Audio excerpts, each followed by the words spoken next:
할렐루야. 은혜 자리에 너무나 잘 나오셨습니다. 비가 많이 오는 날씨임에도 불구하고 이렇게나 많이 나오셨군요.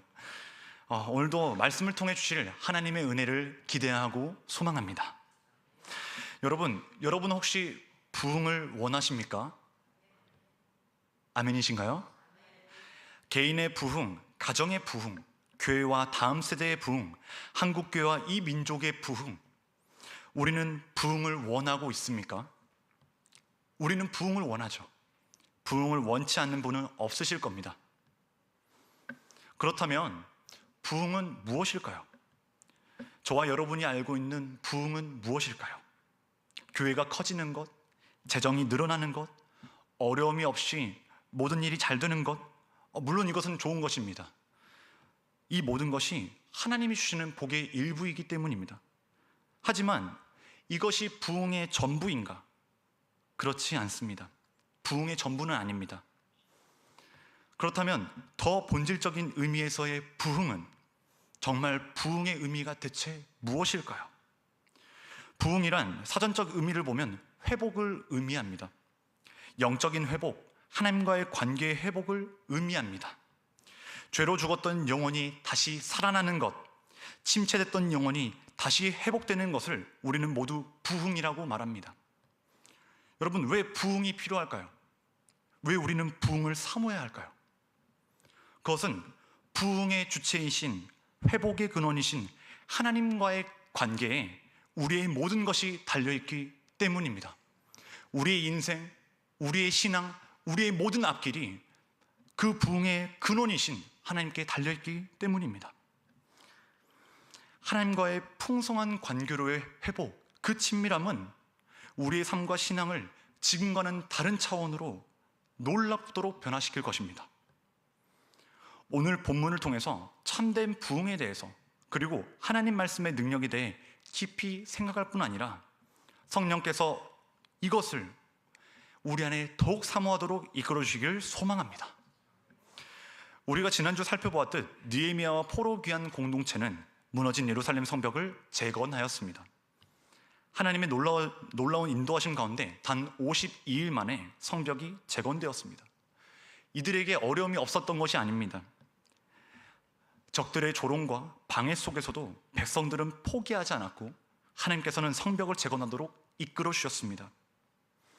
여러분, 타국에서 포로 생활하던 그 백성들이 이렇게 고향으로 돌아온 것도 감사한데 무너졌던 성전과 성벽이 모두 재건되었으니 얼마나 기뻤을까요? 한 손엔 칼을 들고 한 손엔 건축을 하며 그렇게 52일간 이루었던 그 성벽 공사가 드디어 완공되었습니다. 그동안의 백성들이 드린 그 치열한 기도와 흘린 땀이 모두 응답된 순간이었죠. 여러분, 우리도 이처럼 우리의 기도의 제목들이, 우리가 땀 흘린 그 모든 노력들이 응답되었을 때 기쁘지 않습니까? 예를 들어 기도하며 오랜 기간 준비했던 그 시험에 합격하게 되었을 때, 얼마 전 사랑하는 이와 함께 했던 그 예배처럼 오랫동안 기도했던 나의 배우자, 나의 가족들이 이 예배 자리에 참석하게 되었을 때, 믿지 않던 가족들이 이 예배 자리에 나오게 되었을 때 얼마나 기쁜가요? 백성들은 포로에서 자유인으로, 성전과 성벽이 재건되어 이제는 신앙의 자유로 누구의 눈치 볼 것 없이 하나님을 예배하게 되었습니다. 그렇게 기도의 응답, 성벽 재건의 기쁨을 누리며 살면 될 것 같은데 성벽이 완공되고 이제 5일 정도밖에 안 지났을까요? 온 백성이 수문 앞 광장에 모였습니다. 본문 1절에 이스라엘 자손이 자기들의 성읍에 거주하였더니 7째 달에 이르러 모든 백성이 일제히 수문 앞 광장에 모여. 여러분, 혹시 축구 경기나 야구 경기장에 가보신 적이 있으십니까? 가셨을 때 경기장의 관중이 몇 명이나 모였나요? 현재 서울에 있는 잠실 야구장이 평소에는 18,000명 정도, 가을 야구 때는 약 3만 명 정도의 관중이 모인다고 합니다. 대단한 숫자죠. 당시에 예루살렘 재건에 함께했던 그 온 회중의 숫자가 노비까지 포함하면 약 5만 명입니다. 그 중에 지금 이 수문학 광장에 모인 사람은 몇 명이냐면 말씀을 알아들을 만한 사람은 모두 모였다고 합니다. 그렇게 보면 가을 야구 때 잠실 야구장에 모이는 한 3만 명의 정도 사람들이 될까요? 그 수많은 사람들이 빼곡하게 지금 수문학 광장에 모두 모였습니다. 수많은 사람들이 한날 한시의 광장에 집결한 것입니다. 여러분, 왜 백성들이 이렇게 수문학 광장에 다 모였을까요? 심지어 지금 이 백성들은 자신들이 거주할 집이 다 완성된 것도 아닙니다. 느헤미야 7장 4절에 성벽 재건이 완공된 이후에 백성들의 상황을 이렇게 알려줍니다. 7장 4절 세 번역으로 보면 성읍은 크고 넓으나 인구가 얼마 안 되고 제대로 지은 집도 얼마 없었다. 백성들은 이제 성벽이 완공되었으니 이제는 자신들이 거주할 집을 건축할 차례가 아닐까요? 그러나 그럼에도 불구하고 백성들은 수문 앞 광장에 모였습니다. 여러분, 백성들에겐 더 중요한 것이 있었던 것입니다. 여러분, 이것을 우리는 우선순위라고 말합니다. 더 중요한 일 때문에 다른 일들은 미루는 것이죠. 백성들에게 우선순위, 그 우선순위가 뭡니까? 자신의 집을 건축하는 것보다 더 우선되는 그것은 무엇이었냐면 바로 하나님의 말씀을 듣는 일이었습니다. 느헤미야 8장 하반절을 보면 모든 백성이 일제히 수문 앞 광장에 모여 학사 에스라에게 여호와께서 이스라엘에게 명령하신 모세의 율법책을 가져오기를 청하매. 성경은 온 백성들이 이 수문 앞 광장에 모인 그 이유가 바로 하나님의 말씀을 듣기 위함이었다고 말하고 있습니다. 백성들은 학사 에스라에게 여호와께서 명령해 주신 그 율법책을 가져와 달라고 요청합니다. 마찬가지로 오늘 이 자리에 각자의 고된 하루의 일을 마치고 성도님들께서 집에서 쉬지 않고 쉬실 수도 있음에도 불구하고 그럼에도 불구하고 이 자리에 나온 이유가 무엇입니까? 바로 하나님의 말씀을 듣기 위함인 줄 믿습니다. 나의 쉼보다 그 무엇보다 말씀 가운데 거하시는 하나님을 만나는 것이 중요하기 때문에 바로 이 자리에 나오신 것이죠. 저는 이 자리에 오신, 피곤하심에도 불구하고 이 자리에 나오신 우리 성도님들이 너무나 귀하고 대단하게 느껴집니다. 온 백성이 한 목적, 바로 하나님의 말씀을 듣기 위하여 이 자리 가운데 모였습니다. 그런데 여러분, 놀라운 것은 느헤미야가 백성들을 부른 것도, 에스라가 이렇게 여러분 다 모이세요 이렇게 부른 것도 아니라는 사실입니다. 여러분, 쉽게 이야기하면 담임 목사님이 성도님들에게 이제 교회 건축 다 했으니 여러분 5일 뒤에 부흥회하겠습니다, 다 모이세요, 그러게 한 게 아니라는 것입니다. 누가 시켜서, 누가 강제로 해서 모인 것이 아니라 백성들이 자발적으로 모였습니다. 본문은 반복적으로 지금 이 모든 움직임의 주체가 바로 백성들임을 보여주고 있습니다. 여러분, 참된 부흥의 특징이 바로 여기에 있습니다. 그 특징이 무엇입니까? 바로 자발성입니다. 건강한 교회의 특징이 무엇입니까? 자발성입니다. 누가 시키지 않아도, 여러분 물론 시켜서 하는 것도 너무나 귀합니다. 그런데 하나님이 내게 주신 그 감동, 그 마음을 따라 각자가 하나님께서 주신 그 은사를 따라 자발적으로 섬기는 것이 참된 부흥, 또한 건강한 교회의 특징인 줄 믿습니다. 성령께서 역사하시고 은혜 주시는 교회는 자발적으로 말씀의 모임, 기도의 모임, 하나님을 향한 넘치는 마음을 주체할 수 없어서 그것을 나누고 싶어하는 특징이 있습니다. 여러분, 우리 교회가 그렇게 지금 세워져 가고 있지 않습니까? 정말 하나님의 은혜입니다. 백성들은 그렇게 자발적으로 모여서 학사 에스라에게 여호와께서 이스라엘에게 명령하신 모세의 율법책을 가져와 달라고 요청합니다. 백성들의 마음에는 말씀을 향한 그 갈급한 마음이 있었던 것입니다. 어떻게 이것이 가능했을까요? 여러 가지 이유가 있겠지만 그 중에 한 가지는 이 백성들이 포로기와 고난을 거쳐서 그 마음이 가난해질 대로 가난해졌기 때문입니다. 그 마음에 하나님이 은혜를 주셨기 때문입니다. 여러분, 참된 부흥은 전적으로 하나님의 주권적 역사인 줄 믿습니다. 하나님께서는 포로기를 통해서 백성들을 낮추시고 그 속에서도 당신의 신실하심을 보여주셨습니다. 우리가 지난 수요예배의 말씀을 살펴보지 않았습니까? 다니엘의 시대 때, 포로 시대 때에도 하나님은 다니엘을 통하여 또 에스더를 통하여 그 백성들을 신실하게 지키셨습니다. 과거 이스라엘 백성들이 광야 40년을 통해 하나님께서 가르치시고 백성들에게 깨닫게 하신 것이 무엇입니까? 신명기 8장 3절에 너를 낮추시며 너를 줄이게 하시며 또 너도 알지 못하며 내 조상들도 알지 못하던 만나를 내게 먹이신 것은 사람이 떡으로만 사는 것이 아니요 여호와의 입으로 나오는 모든 말씀으로 사는 줄 내가 알게 하려 하심이라. 하나님께서는 이스라엘 백성들의 광야 40년을 통해 하나님 말씀으로 사는 법을 깨닫게 하셨습니다. 포로기를 경험한 백성들이 깨닫게 된 것이 무엇입니까? 하나님 말씀으로 사는 것입니다. 하나님의 말씀으로 사는 것. 그렇다면 우리가 이 광야의 인생을 걸어갈 때 날마다 기억해야 할 것이 무엇입니까? 바로 하나님의 말씀으로 사는 법입니다. 하나님은 자신들의 백성을 한 번도 포기하지 않으셨습니다. 포로기 전에도, 포로기 중에도, 포로기 이후에도 하나님은 당신의 백성을 한 번도 포기하지 않으셨습니다. 온 백성들이 성벽이 재건되어가는 그 과정을 보면서 깨닫게 된 것이 무엇입니까? 하나님의 살아계심이었습니다. 이들은 성벽 재건의 과정 속 그 처음과 마지막 모든 과정을 이끄시고 붙드시는 하나님을 경험하게 되었습니다. 그렇기 때문에 백성들의 그 마음에 이 모든 일을 이루신 하나님을 더 알고 싶어졌던 것이죠.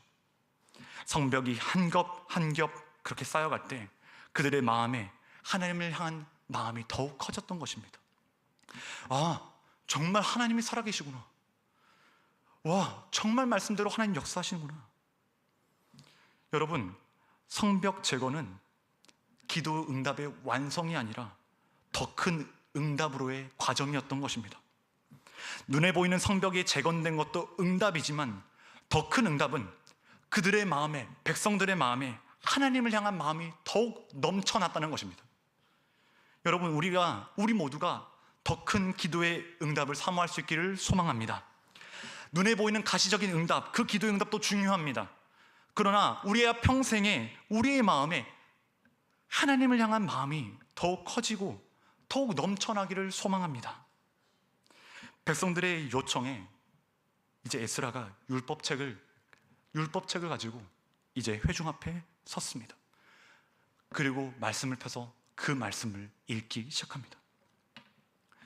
느헤미야 8장 2절부터 3절 말씀에 일곱째 달 초하루에 제사장 에스라가 율법책을 가지고 회중 앞 곧 남자나 여자나 알아들을 만한 모든 사람 앞에 이르러 수문 앞 광장에서 새벽부터 정오까지 남자나 여자나 알아들을 만한 모든 사람 앞에서 읽음에 뭇 백성이 그 율법책에 귀를 기울였는데, 여러분, 백성들이 지금 어디에 모였습니까? 성전인가요? 아닙니다. 수문 앞 광장입니다. 그렇다면 이 모인 백성들이 제사를 지내고 있습니까? 아닙니다. 제사가 아니라 하나님이 말씀하신 그 말씀에 귀를 기울이고 있습니다. 몇몇 주석가들은 지금의 이 본문이 중요한 전환을 말한다고 이야기하고 있습니다. 백성들은 성전과 제사가 아닌 지금 수문 앞 광장에서 하나님 말씀에 집중하고 있는 것입니다. 여러분, 이것은 놀라운 전환입니다. 성경은 과거 성전과 제사 중심의 모습에서 백성들이 하나님 말씀, 그 성경의 말씀을 그 말씀으로 나아가고 있다라고 그렇게 보여줍니다. 성전과 제사를 무시하는 것이 아닙니다. 더 중요한 위치에 모세의 율법책, 바로 말씀이 있다는 사실을 보여주고 있는 것입니다. 여러분, 마찬가지로 우리는 기억해야 합니다. 그리스도인에게 있어 교회에 보이는 그 건물보다, 그 무엇보다 성경에 살아있는 그 말씀의 능력이 더욱 중요하다는 사실입니다. 교회와 예배의 중심에 무엇이 있어야 합니까? 당신의 하나님의 말씀이 있어야 하는 줄 믿습니다. 본문이 이것을 강조하고 있습니다. 백성들은 광장에 모여 무려 새벽부터 정오까지 그 말씀에 귀를 기울이고 있습니다. 새벽부터 정오까지 약 6시간을. 우리가 말씀을 6시간 동안 듣는다고 생각하면, 근데 백성들은 지루하지 않았습니다. 그만큼 하나님 말씀이 갈급했기 때문입니다. 에스라가 나무 강단에 서서 그들 앞에서 책을 펼 때 모든 백성이 일어나 하나님을 경배했습니다. 본문 4절부터 6절 말씀에, 그때 학사 에스라가 특별히 지은 나무 강단에 서고 그의 곁에 오른쪽의 선자는 마띠자와 스마와 아나야와 우리야와 힐기야와 마아세야요, 그의 왼쪽의 선자는 브다야와 미사엘과 말기야와 하숨과 하스파다나와 스가랴와 무술람이라. 에스라가 모든 백성 위에 서서 그들 목전에 책을 펴니 책을 펼 때에 모든 백성이 일어서니라. 에스라가 위대하신 하나님 여호와를 송축하며 모든 백성이 손을 들고 아멘 아멘 하고 응답하고 몸을 굽혀 얼굴을 땅에 대고 여호와께 경배하니라. 여러분, 사진을 보면 마치 이런 장면으로도 볼 수 있을 것 같습니다. 여러분, 얼마나 놀라운 모습입니까? 에스라가 특별히 지은 그 나무 강단에 올라 책을 펴는 그 순간에 모든 백성들이 일제히 일어나 하나님을 경배하며, 에스라가 위대하신 하나님, 그 하나님을 놀랍도록 송축하자 백성들이 손을 들고 아멘 아멘 하고 몸을 굽혀 얼굴을 땅에 대고 하나님을 경배했습니다. 이처럼 백성들이 하나님을 깊이 갈망한 적이 없었습니다. 백성들은 하나님 말씀 앞에서 경외함을 보였습니다. 여러분, 저와 여러분의 마음에는 하나님의 말씀을 향한 갈망이 있습니까? 하나님 말씀 앞에 저와 여러분의 마음은 어떻습니까? 우리의 마음은 말씀을 향하여 갈급합니까? 그 말씀에 엎드리고 있습니까? 오늘 본문을 묵상하면서 하나님 말씀 앞에서 나의 태도는 어떤가? 이 말씀을 묵상하면서 제 자신을 돌아보게 되었습니다. 내가 이렇게 하나님 말씀을 갈망했던 적이 언제였지? 하나님 말씀을 전하는 사역자가 되었는데 어느새 말씀이 즐거움이 아니라 또 하나의 의무가 되어 있는 저 자신을 발견하게 됩니다. 저와 여러분, 우리가 하나님 말씀을 향한 그 생생한 굶주림과 갈증을 느낀 적이 과연 언제입니까? 새벽에 혼자 일어나서 모두가 잠든 방에서 잠잠히 말씀을 읽으며 하나님과 교제했던 행복했던 시간들이, 홀로 성전에 나와 말씀을 읽으며 주님의 음성에 귀를 기울였던 시간들이,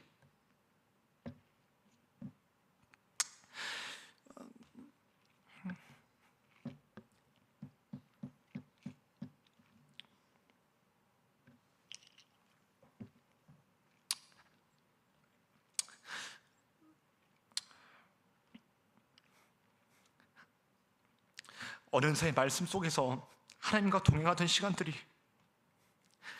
다른 것으로 대체되어 버린 것은 아닌가? 우리로 말씀을 향한 갈망과 갈증을 느끼지 못하도록 방해하는 것이 대체 무엇입니까? 오늘 이 밤에 성령께서 굳어진 우리의 마음을 완전히 새롭게 해주시기를 원합니다. 성령 하나님, 하나님을 향한 우리의 마음을 새롭게 하여 주시옵소서. 하나님 말씀을 향한 우리의 마음을 새롭게 하여 주시옵소서. 여러분, 우리가 기억해야 할 것이 있습니다. 우리가 삶 속에서 말씀을 대하는 그 마음과 태도가 곧 하나님을 향한 태도와 마음이라는 것입니다. 우리가 일상 속에서 말씀을 대하는 마음과 태도가 하나님을 향한 태도라는 것입니다. 하나님은 인격적이십니다. 말씀을 통해서 우리에게 말씀하시고 우리와 대화하십니다. 백성들은 에스라가 책을 펼 때, 그 말씀을 펼 때에 하나님을 경배했습니다. 저와 여러분, 우리의 예배와 삶 속에서 하나님 말씀을 펼 때 우리가 전심으로 하나님을 경배할 수 있기를 소망합니다. 참된 부흥이 어디서 시작됩니까? 바로 말씀의 회복에서 시작되는 줄 믿습니다. 개인과 가정, 교회와 다음 세대, 한국 교회와 이 나라의 회복이 바로 이 하나님의 말씀의 회복에서 시작되는 것입니다. 여러분, 이 말씀의 회복이 일어나기 위해서 필요한 것이 무엇입니까? 바로 말씀의 사역자와 영적인 공동체입니다. 지금 우리가 보고 있는 에스라, 느헤미야서는 원래 한 권의 책이었습니다. 오늘 강단에 서서 말씀을 전하는 그 에스라가 누구인지 에스라서에서는 이렇게 기록하고 있습니다. 에스라 7장 6절에 이 에스라가 바벨론에서 올라왔으니 그는 이스라엘의 하나님 여호와께서 주신 모세의 율법에 익숙한 학자로서 그의 하나님 여호와의 도우심을 입음으로 왕에게 구하는 것은 다 받는 자이더니. 에스라는 어떤 사람입니까? 모세의 율법에 익숙한 학자, 하나님 말씀을 묵상하고 연구하는 사람, 말씀을 통하여 하나님의 도우심을 입는 사람이었습니다. 백성들은 그런 에스라에게 말씀을 요청했죠. 백성뿐만 아니라 오늘 읽은 본문의 다음 절에 나오는 13절에 백성의 지도자들과 제사장, 레위 사람들도 말씀을 밝히 알기 위해서 에스라에게 모였습니다.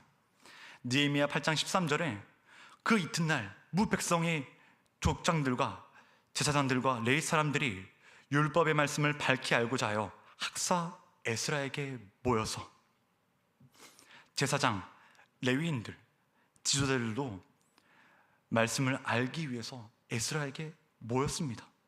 여러분, 참된 부흥의 중심에 영적 지도자 에스라의 역할은 대단히 중요했습니다.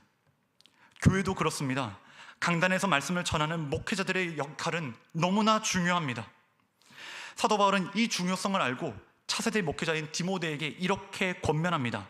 디모데후서 2장 15절에 너는 진리의 말씀을 옳게 분별하여 부끄러울 것이 없는 일꾼으로 인정된 자로 자신을 하나님 앞에 드리기를 힘쓰라. 진리의 말씀을 옳게 분별하는 것, 사역자들의 최고 우선순위는 바로 하나님의 말씀을 아는 것입니다. 어떤 것도 말씀을 대체할 수가 없습니다. 참된 회복, 부흥의 중심에는 하나님의 말씀을 밝게 하는 영적 지도자들이 있었습니다. 제가 막내 전도사로 여기 신도문교회 지금 연수로 한 4년째 있습니다. 4년째 있으면서 제가 정말 복되다라고 느끼는 것은 무엇이냐면 담임 목사님과 함께하는 사역자분들이 굉장히 존경스럽게 느껴질 때가 너무나 많습니다. 말씀을 전하기 위해서, 말씀을 준비하기 위해서 밤을 새며 준비하시는 담임 목사님과 모든 사역자분들이 제가 옆에서 가까이 보면서 너무나 존경스럽고 대단하게만 느껴집니다. 정말 복되다라는 생각이 듭니다. 여러분, 하나님께서는 사역자들이 말씀으로 충만해져 있으면 맡겨진 영혼들을 살아나게 하십니다. 우리 성도님들께서는 계속해서 말씀을 맡은 주의 종들, 우리 담임 목사님 비롯한 우리 모든 사역자들을 위해서 기도해 주셨으면 좋겠습니다. 말씀에 익숙한 사역자가 되기를, 이 말씀을 사랑하고 말씀을 통해 하나님을 만나는 사역자들이 되기를 끊임없이 기도해 주시기를 부탁드립니다. 여러분, 말씀의 회복을 위해서 필요했던 것은 바로 영적인 공동체였습니다. 백성들은 하나님 말씀을 듣기 위해 혼자 모였습니까? 혼자 왔습니까? 아닙니다. 함께 모였습니다. 그리고 6시간을 그 자리에서 말씀을 들었습니다. 여러분, 혼자라면 가능했을까요? 아닙니다. 혼자면 불가능합니다. 또한 모인 백성들에게 말씀을 가르쳐줄 사람들이 필요했습니다. 에스라가 서 있는 동안 레위 사람들은 백성들 사이사이로 들어가서 말씀의 참된 의미를 깨닫게 해주었습니다.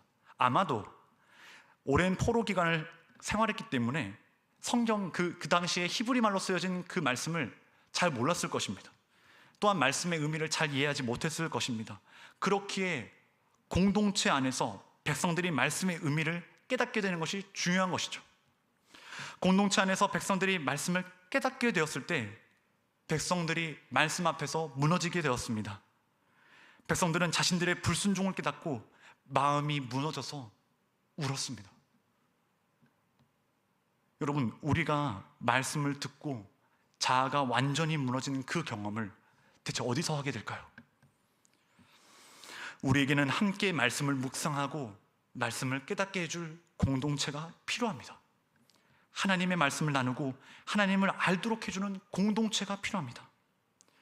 그렇기에 우리가 속한 목장이 소중하고 양육 훈련이 귀한 것입니다. 공동체 안에서 하나님의 말씀을 깨달은 백성들이 이제 성경의 약속대로, 이후 성경을 보시면 율법의 기준대로 살아가기 시작했다고 말하고 있습니다.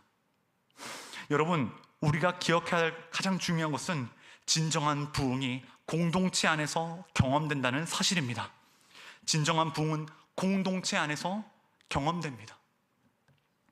성경은 분명히 우리가 함께 지어져 간다고 말합니다. 에베소서 2장 22절에 너희도 성령 안에서 하나님이 거하실 처소가 되기 위하여 그리스도 예수 안에서 함께 지어져 가느니라. 여러분, 홀로 지어져 갑니까? 아닙니다. 함께 지어져 갑니다. 우리 교회가 성령 안에서 함께 지어져 가는 그런 교회, 서로 말씀을 나누는 것이 자연스럽고 말씀을 함께 깨달아 아는 것의 소중함을 아는 그런 예수의 공동체가 되기를 소망합니다. 말씀을 정리하겠습니다. 참된 부흥은 말씀의 회복에서 시작되는 줄 믿습니다. 참된 부흥의 중심에는 하나님의 말씀이 있습니다. 그리고 또한 참된 부흥에 필요한 것은 말씀의 사역자와 영적인 공동체인 줄 우리가 알게 되었습니다. 우리 개인과 공동체가 날마다 이 하나님의 말씀을 더 사랑하고 시간을 내어 묵상함으로 가장 복된 길을 이 땅에서 걸어가기를 소망합니다. 여러분, 특별히 다음 세대의 여름 사역을 앞두고 있습니다. 이번 주 토요일부터는 영유치부 성경학교가 이제 본격적으로 시작되므로 여름 사역이 시작됩니다. 각 부서에 선포되는 하나님 말씀을 통해서 영혼마다 회복되고 다시 살아나는 부흥의 역사가 일어나기를 간절히 함께 기도해 주시면 좋겠습니다. 자라나는 지금 이 다음 세대가 10년 뒤, 20년 뒤 신도봉교회와 민족과 열방을 책임질 믿음의 거목들이 될 줄 믿습니다. 이 시간 함께 찬양하시겠습니다. 오소서 진리의 성령님,